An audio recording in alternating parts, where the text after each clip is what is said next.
السلام علی رسول اللہ۔ اعوذ باللہ من الشیطان الرجیم، بسم اللہ الرحمن الرحیم۔ سورہ ذاریات کی آیت نمبر 38 ہے۔ اللہ تعالیٰ کا فرمان ہے وفی موسیٰ، اور موسیٰ کے قصے میں نشانی ہے اذ ارسلناہ، جب ہم نے اسے بھیجا الی فرعون، فرعون کی طرف، بسلطان مبین، واضح دلیل کے ساتھ۔ واضح دلیل کے دو معنی ہو سکتے ہیں۔ ایک معنی یہ کہ اللہ نے ایسے معجزات عطا کیے جن کی مثال لانا ان کے لیے ممکن نہیں تھا، اور دوسرا سلطان مبین کا یہ معنی ہو سکتا ہے کہ اللہ نے موسیٰ علیہ السلام کو ایسا رعب اور دبدبہ عطا کیا کہ بجائے یہ کہ موسیٰ علیہ السلام محتاج تھے، کمزور تھے، فرعون پھر بھی ان پر کوئی ہاتھ نہیں ڈال سکا، ان کو کوئی نقصان نہیں پہنچا سکا۔ فتولیٰ برکنہ، تو اس نے اپنی قوت کی وجہ سے روح گردانی کی، وقال، اور اس نے کہا ساحر، جادوگر ہے، او مجنون، یا دیوانہ ہے۔ فرعون نے اپنی طاقت پر اتراتے ہوئے یہ بات کہی کہ موسیٰ یا تو جادوگر ہے یا دیوانہ ہے۔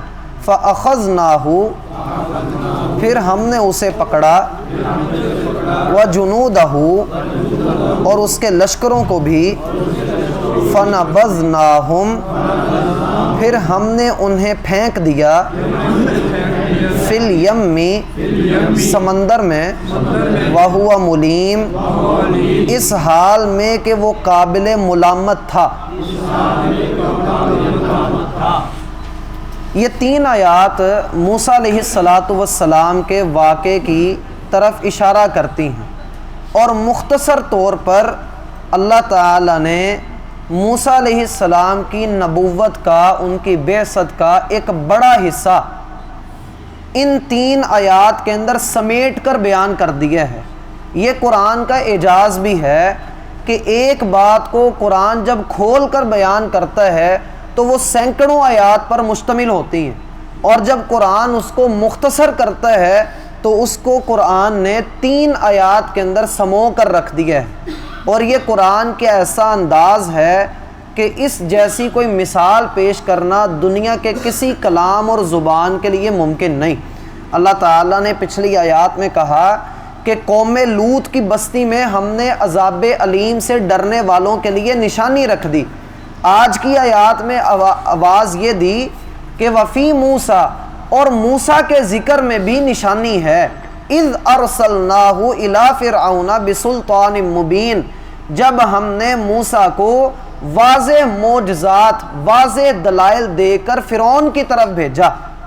اور یہ واضح دلائل میں نے عرض کیا کہ دو طرح کے ہو سکتے ہیں۔ ایک تو وہ معجزات جو اللہ نے موسیٰ علیہ السلام کو عطا کیے تھے، جن میں مشہور ہے کہ ان کے ہاتھ میں لاٹھی تھی تو وہ اللہ کے حکم سے اژدہا بن جاتی تھی، یا اس لاٹھی کو وہ پتھر پر مارتے اللہ کے حکم سے تو وہاں سے 12 چشمے پھوٹ نکلتے، یا اسے سمندر پر مارا تو وہاں پر راستے بن گئے۔ تو یہ اللہ تعالیٰ کی طرف سے دیے گئے معجزات تھے۔ اور سلطان مبین کا دوسرا معنی یہ ہے کہ اللہ نے ان کو رعب عطا کیا تھا، جیسے نبی علیہ السلام نے بھی فرمایا کہ اللہ نے مجھے رعب کے ساتھ میری مدد کی ہے، اللہ نے مجھے رعب کی قوت عطا فرمائی ہے۔ اور آپ علیہ السلام نے فرمایا نصرت بالرعب مسیرۃ شہر، میں اپنے دشمن سے 1 مہینہ دور ہوتا ہوں اور میرا دشمن مجھ سے ڈر چکا ہوتا ہے، اس کے دل میں میرا رعب چھا چکا ہوتا ہے۔ تو اللہ تعالیٰ نے قرآن کریم کے اندر کئی جگہوں پر اپنی اس نعمت کا بھی ذکر کیا ہے، اور یہ اللہ تعالیٰ کی بڑی شاندار نعمت ہے کہ مسلمانوں کا، اہل ایمان کا رعب کفار کے دلوں پر رہے، جیسا کہ اللہ تعالیٰ نے کہا سَأُلْقِي فِي قُلُوبِ الَّذِينَ كَفَرُوا الرُّعْبَ، ہم کافروں کے دلوں کے اندر آپ کے لیے روب ڈال دیں گے، تو جب وہ آپ سے مرعوب ہو جائیں گے تو پھر وہ آپ پر حاوی نہیں آ سکیں گے۔ تو سلطان مبین سے مراد روب اور دبدبہ بھی ہے کہ فرعون نے چالیں تو بہت چلی لیکن موسیٰ علیہ السلام کو پکڑ نہیں سکا، ان کو گرفتار تک نہیں کر سکا، اور نہ ہی موسیٰ علیہ السلام کو کوئی نقصان پہنچا سکا، حالانکہ موسیٰ علیہ السلام کے پاس مال و دولت نہیں تھا، اور فرعون کے دربار میں کھڑے ہو کر جیسے انہوں نے گفتگو کی، آنکھوں میں آنکھیں ڈال کر جیسے انہوں نے اس کے سوالوں کے جواب دیے اور جیسے اس کا مقابلہ کیا، یہ اللہ تعالیٰ کی طرف سے دل کو جو ہے وہ تقویت ملی تھی، طاقت ملی تھی، تو وہ وہاں پر کھڑے رہے۔ پھر کہا فتولا برکنی، فرعون اپنی طاقت کے بل بوتے پر منہ موڑتا رہا۔ فتولا برکنی، رکن کہتے ہیں کسی مضبوط سہارے کو، جیسے اسلام کے 5 رکن ہیں، بندہ ایک کا بھی انکار کر دے تو وہ سارے رکنوں کا انکار کر کے کفر کر لیتا ہے، تو رکن کہتے ہیں مضبوط سہارے کو۔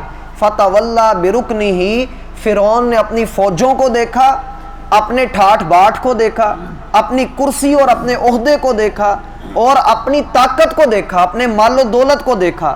ان ساری چیزوں کو دیکھنے کے بعد اس نے دیکھا کہ میرے مقابلے میں آنے والے موسیٰ کے پاس تو کچھ بھی نہیں ہے۔ فتولا برکنی، سو اس نے منہ موڑ لیا۔ اس کے پاس دلیل تھی کہ میرے پاس دنیا کی فراوانیاں اور خوشحالیاں موجود ہیں، جبکہ موسیٰ کے پاس کچھ بھی نہیں۔ اب یا تو یہ دیوانوں والی بات کر رہا ہے، یا یہ جو ہمیں دکھا رہا ہے کہ اس نے اژدہا بنا دیا، اس کا ہاتھ چمک رہا ہے، تو یا پھر یہ جادو کر رہا ہے، اس کے علاوہ اور اس کے پاس کوئی چیز نہیں ہے۔ اللہ تعالیٰ فرماتے ہیں فَأَخَذْنَاهُ وَجُنُودَهُ، پھر جن لشکروں پر، جن فوجوں، نوکروں، چاکروں کی جماعتوں کے اوپر اسے بڑا فخر تھا، اللہ تعالیٰ فرماتے ہیں فَأَخَذْنَاهُ، پھر ہم نے ان سب کو پکڑ لیا، فَنَبَذْنَاهُمْ، اور ہم نے ان کو ڈبو دیا، ہم نے ان کو پھینک دیا، فِي الْيَمِّ، سمندر میں، وَهُوَ مُلِيمٌ، اس حال میں کہ فرعون شرمندہ تھا، اس حال میں تھے کہ فرعون شرمندہ تھا۔ کیا شرمندگی تھی؟ کہ ہائے کاش میں اسلام لے آتا، ہائے کاش میں راہ حق کا راہی بن جاتا، لیکن اللہ تعالیٰ کی طرف سے ایسے ایمان کا کوئی پھل نہیں ملتا، کوئی ثمرہ نہیں ملتا جو زبردستی قبول کیا ہو۔ بات سمجھ رہے ہیں؟ اگلی قوم ہے قوم عاد، پڑھیے وفی عادن، اور قوم عاد کے قصے میں نشانی ہے اذ ارسلنا، جب ہم نے بھیجی علیہم، ان پر، الریح، ہوا، العقیم، بے برکت، ما تذرو، وہ نہیں چھوڑتی تھی، من شیئن، کسی چیز کو، اتت علیہ، اس پر وہ آتی تھی، الا، مگر، جعلتہ، اسے کر دیتی تھی، کررمیم، بوسیدہ ہڈی کی طرح۔ قوم عاد ایک ایسی قوم دنیا پر گزری ہے کہ اللہ تعالیٰ نے اس سے مضبوط اور قدور اور کوئی قوم پیدا نہیں کی، بڑی بلند پایا، مضبوط، طاقتور قوم تھی۔ ان کی طرف اللہ کے پیغمبر ہود علیہ السلام بھیجے گئے، لیکن انہوں نے جب ہود علیہ السلام کو جھٹلایا اور ان کی تکذیب کی، تو پیچھے ان کا رکن کیا تھا؟ جیسے فرعون کا رکن اس کے لشکر تھے، ان کا رکن ان کی طاقت تھی۔ یہ اپنی طاقت پر اترا رہے تھے اور کہہ رہے تھے کہ ہم سا دنیا کے اندر اللہ نے کوئی نہیں بنایا، ہمارے پاس طاقت ہے، ہمارے پاس قوت ہے، ہم جو چاہیں کریں۔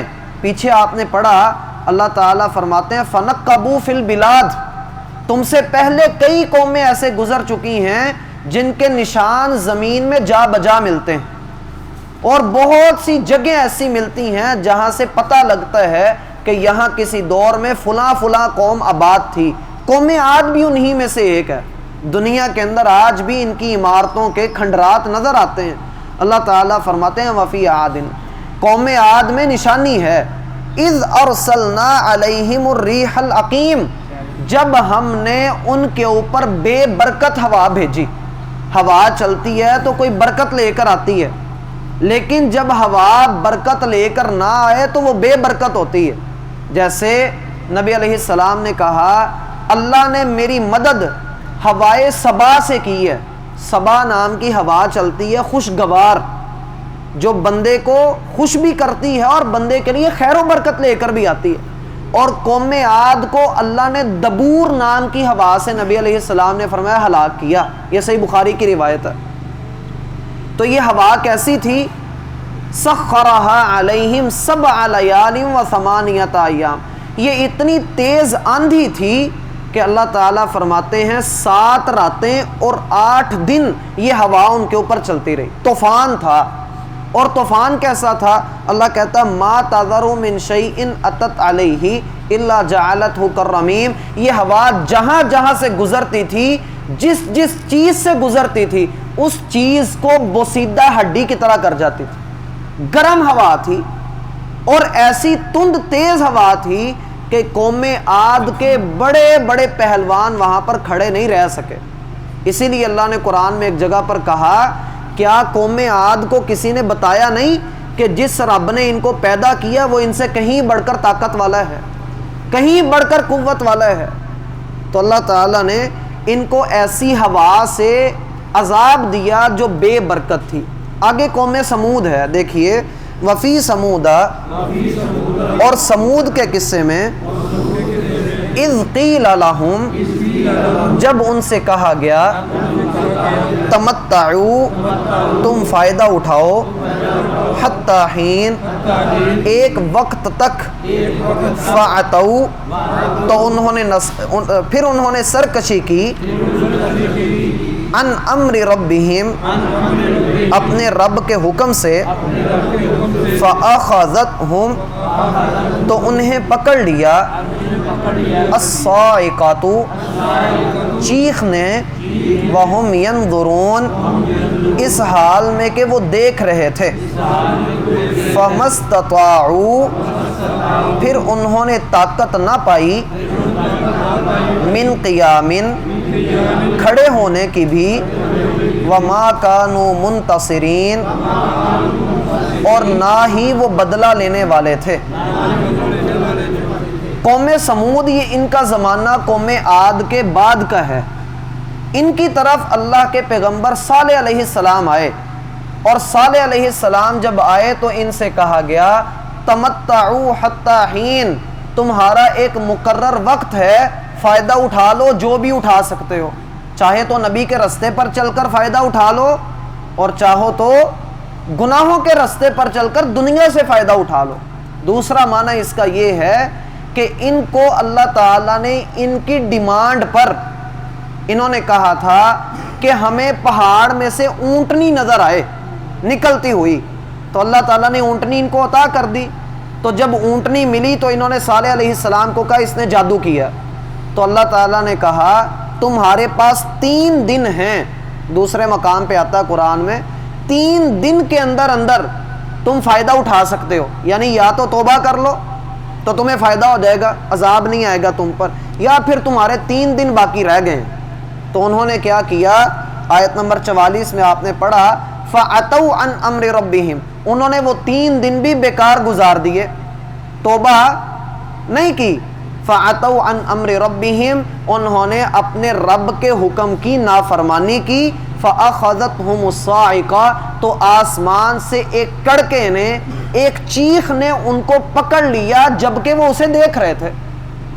دیکھتے ہی دیکھتے اچانک سے ہی ایسی چیخ ان کے اوپر آئی کہ آگے 29ویں سپارے میں آپ پڑھیں گے کہ یہ ایسے گر پڑے گویا ان کے کلیجے پھٹ چکے تھے.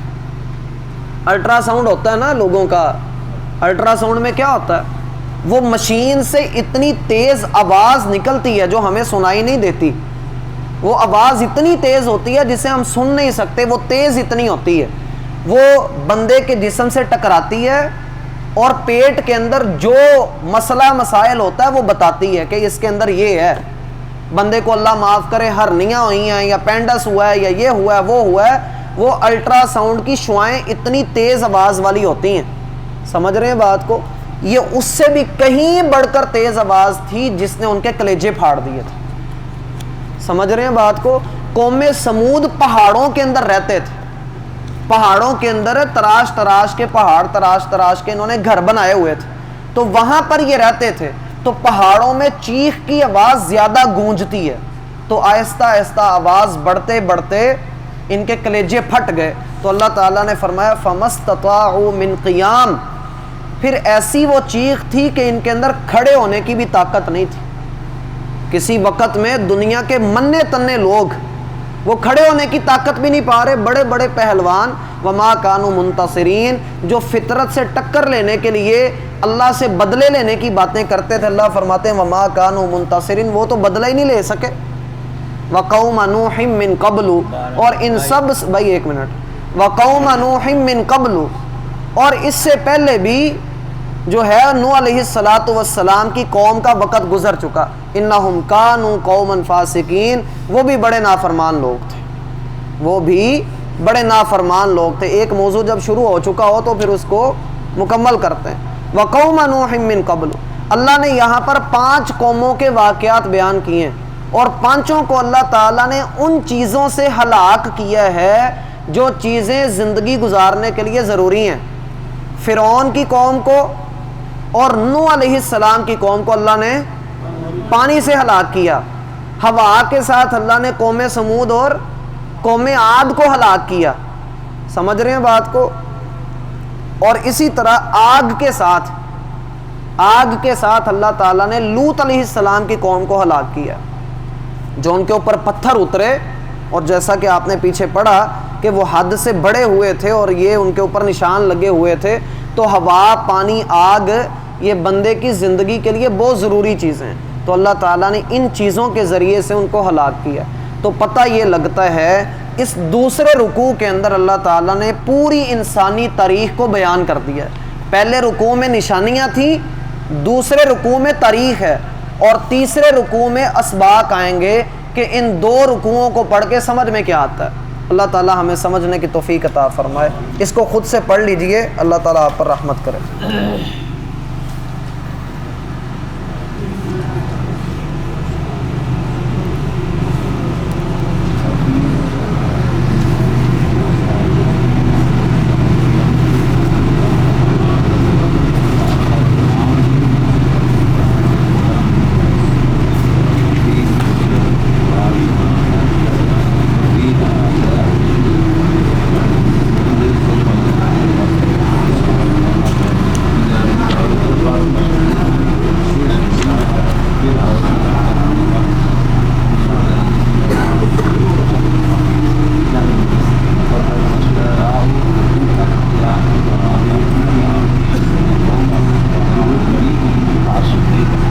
سبحانک اللہم و بحمدک اشہد اللہ الہ الا انت استغفرک و اتوب الیک. بھائی 1-2 منٹ اوپر ہونے سے پریشان تو نہیں ہو جاتے آپ؟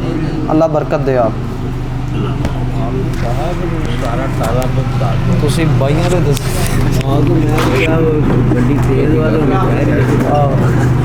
بس بریک تھلے جا کے لائے گی.